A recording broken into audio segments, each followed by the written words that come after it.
دکن میں غالب شناسی کی ایک مضبوط روایت رہی ہے.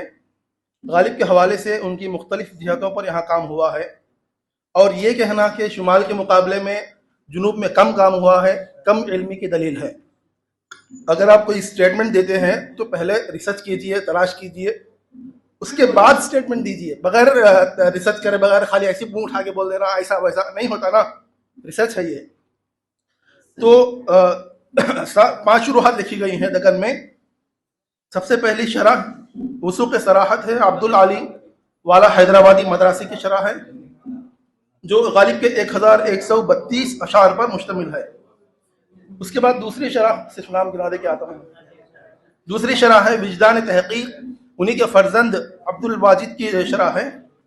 تیسری شرح ہے سید حیدر علی نظم طباطبائی کی شرح، اور چوتھی شرح شرح دیوان غالب الضامن قندوری، اور 5ویں شرح ہے ترجمان غالب شہاب الدین مصطفیٰ.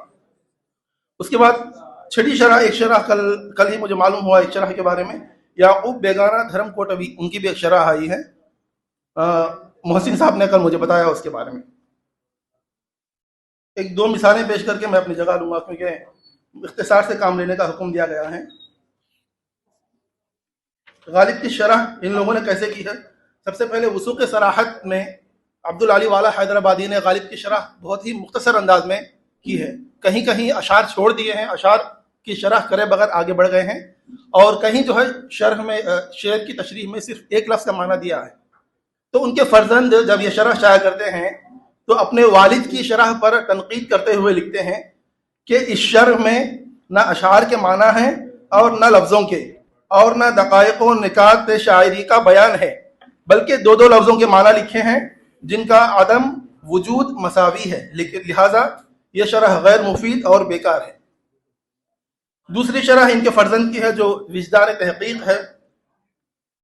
اسے صرف ایک مثال دوں گا کیونکہ ڈائریکٹر صاحب مجھے دیکھ رہے ہیں. ایک مثال دوں گا میں. دیوان غالب کے پہلے شعر کی تشریح کا کچھ حصہ یہاں پیش کیا جاتا ہے. چونکہ تصویر، دیوان غالب کا پہلا شعر نقش فریادی ہے، کس کی شوخی تحریر کا کاغذی ہے پیرہن، ہر پے کرے تصویر کا، ہم سب جانتے ہیں.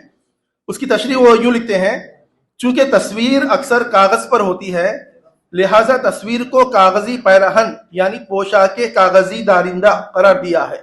اس شعر کے اتنے معنی ہو سکتے ہیں کہ تصویر زبان حال سے تظلم و فریاد کرتی ہے، مگر ان معنوں میں کوئی لطف اور نزاکت نہیں، چونکہ اس سے کچھ حاصل نہیں ہوتا، اور تعبیر و تعبیر میں بہت کچھ گنجائش ہے.